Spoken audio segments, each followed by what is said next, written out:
Let's say you've identified a big issue or a huge cause that you want to engage people in and, bring people together to create some sort of consumer activism group. How do you use the power of social media or digital media channels to actually make that happen? Yeah, well, our big focus is on participation. I think the way to get people more and more involved in an issue is often by just giving them something to do.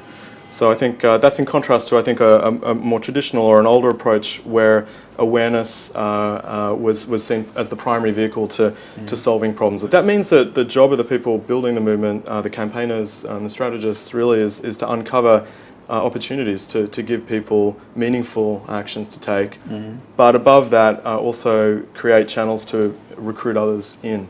So those are really sort of the two elements. You've got to do something yourself that's meaningful, and then once you've done it, you've got to really have a motivation and an easy path to bring others in. Let's say you have put the cause out there and you have gotten people to a level where they want to engage.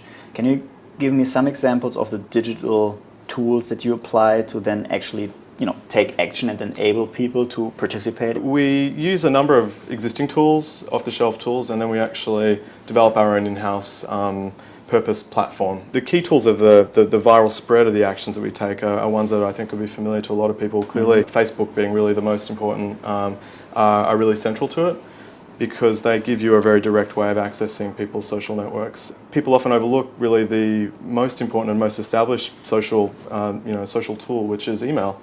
And most of the growth to date of the movements that we've developed has been really by people forwarding emails to each other. So GetUp in Australia being the classic example, we founded that back in 2005.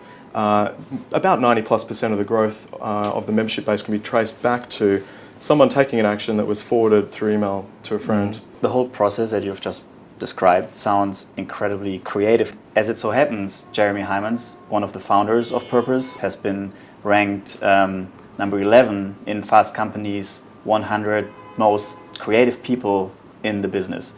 What do you think is the role of creativity in your efforts and in Purpose's efforts to make these huge movements happen?